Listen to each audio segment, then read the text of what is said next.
Friends మీరు ప్రతిరోజు upload చేసే ఏ జాబ్ నోటిఫికేషన్ సంబంధించిన వీడియోస్ మీరు మిస్ కాకుండా చూడాలనుకుంటే ఇక్కడ రెడ్ కలర్ కనిపిస్తున్న సబ్స్క్రైబ్ బటన్ ప్రెస్ చేసి ఆ పక్కన వచ్చే బెల్ బటన్ కూడా ప్రెస్ చేయండి.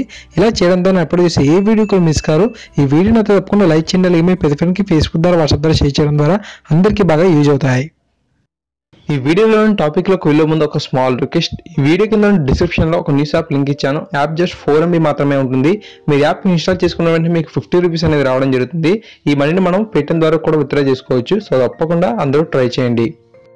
హాయ్ గైస్, మహేష్ షేర్. ఫ్రెండ్స్, ఏపీఎట్ తాలూకు ఫైనల్ కీ అనేది మనకు అఫీషియల్ వెబ్సైట్లో అందుబాటులోకి రావడం జరిగింది.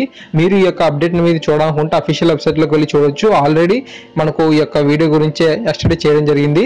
సో ఈ రోజు మనకు అన్ని న్యూస్ పేపర్లో కూడా ఈ యొక్క టెట్ ప్రాథమిక కీలో ఎటువంటి తప్పులు దొరికాయి, మనకు అభ్యర్థులకు ఎన్ని మార్కులు అయితే యాడ్ అవుతున్నాయని చెప్పి ఈ రోజు అన్ని న్యూస్ పేపర్లు కూడా కథనాలు అయితే రిలీజ్ చేయడం జరిగింది. సో పేపర్ కనుక మనం పరిశీలించినట్లయితే టెట్ ప్రాథమిక కీలో పలు ప్రశ్నల్లో తప్పులు జవాబుల్లో మార్పులు ఉన్నట్లు తేలింది. ఫలితంగా అభ్యర్థులకు 16 మార్కులు కలపనున్నారు. పేపర్ 1లో 5, పేపర్ 2 మ్యాథ్స్ లో 8, పేపర్ 2 సోషల్లో 3 మార్కులను యాడ్ స్కోర్లుగా ఇవ్వాలని చెప్పి పాఠశాల విద్యాశాఖ నిర్ణయించింది. పేపర్ 3లో మనకు తప్పులైతే లేవని చెప్పడం జరిగింది. 3 పేపర్లలో కలిపి 27 ప్రశ్నల్లో 27 జవాబుల్లో మార్పులు ఉన్నట్లు గుర్తించారు. పేపర్ 1లో 1, పేపర్ 2 మ్యాథ్స్ లో 8, పేపర్ 2 సోషల్లో 5, పేపర్ 3లో 3 జవాబుల్లో మార్పులు ఉన్నాయి. ఇక 36 ప్రశ్నలకు 2 రకాల జవాబులు ఉన్నట్లు తేలింది. మొత్తం మీద చూస్తే ప్రాథమిక కీపై వచ్చిన 19,314 అభ్యంతరాల్లో కేవలం 0.60% మాత్రమే వాస్తవం అని చెప్పి తేలింది. ఈ మేరకు తుది కీని విడుదల చేశారు. ఈ నెల 16న ఫలితాలు అయితే విడుదల చేస్తారని చెప్పి మనకు ఆంధ్రజ్యోతిలో మనకు ఒక కథనం అయితే రావడం జరిగింది. ఫ్రెండ్స్, మనకు ఈ యొక్క 16 మార్కులు ఏవైతే ఉన్నాయో సో అవి మనకు పేపర్ 1కి సంబంధించి పేపర్ 1లో అందరికీ కాదు ఇవి, ఓకేనా. సో మీరు కనుక ఈ యొక్క రిజల్ట్స్ కనుక డౌన్లోడ్ చూసినట్లయితే మనకు అందరికీ యాడ్ చేయలేదు. కొన్ని సెషన్స్ వారికి మాత్రమే 5 మార్క్స్ అనేది యాడ్ చేశారు. అదేవిధంగా పేపర్ 2లో 8 మార్క్స్ కూడా అలాగే యాడ్ చేశారు. పేపర్ 2 సోషల్లో కూడా మనకు 3 మార్క్స్ని యాడ్ స్కోర్లు ఇవ్వడం అయితే జరిగింది. సో ఓకేనా. సో యాడ్ స్కోర్లు అనేది మనకు ప్రతి సెషన్స్కి అయితే మనకు ఇవ్వలేదు అనమాట. ఎక్కడైతే మనకు సెషన్స్లో క్వశ్చన్స్ అయితే మనకు మిస్టేక్ గా వచ్చాయో లేదంటే ఆప్షన్స్ అనేవి మిస్టేక్ గా వచ్చాయి, సో వారికి మాత్రమే యాడ్ స్కోర్ గా ఇవ్వడం జరిగింది. సో ఈనాడు పేపర్ కనుక మనం పరిశీలించినట్లయితే ఇక్కడ మనకు చాలా క్లియర్ ఇన్ఫర్మేషన్ అయితే ఇచ్చాడు. పేపర్ 1లో మనకు కలిపే మార్కులు చూసినట్లయితే 5 మార్కులు అనేవి యాడ్ అవుతున్నాయి. జవాబులు మారినవి 11 అనమాట. ఒకే ప్రశ్నకు 2 జవాబులు ఇచ్చినవి 16 అయితే ఇచ్చారు. సో అంటే మనకు యాడ్ స్కోరింగ్ అనేది మనకు ఎక్కడైతే ప్రశ్నలు తప్పుగా వచ్చాయో సో అక్కడ, అంతేకాకుండా ఇచ్చిన ఆప్షన్స్ లో ఏవి కూడా సరైనవి కాకపోయినట్లయితే సో అటువంటి ప్రశ్నలకు స్కోరింగ్ అనేది యాడ్ చేస్తారు.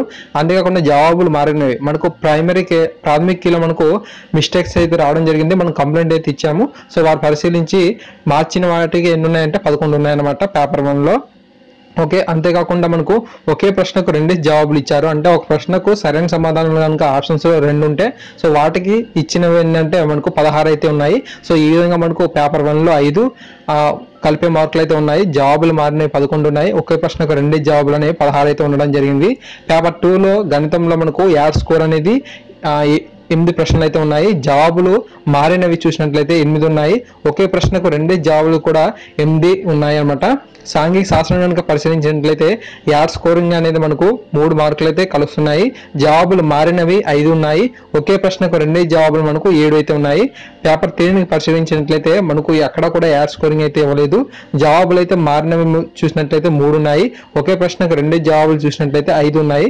సో ఈ విధంగా మనం అన్ని పేపర్లను కనుక పరిశీలించినట్లయితే యాడ్ స్కోరింగ్ అనేది మనకు 16 మార్కులకి అయితే అందరికీ ఇవ్వడం జరిగింది. అంతేకాకుండా జవాబులు మారినవి మొత్తం టోటల్ గా అన్ని పేపర్లో మనకు 27 ఉన్నాయి. ఒకే ప్రశ్నకు 2 జవాబులు చొప్పున మనకు 36 ప్రశ్నలు అయితే ఉండడం జరిగింది.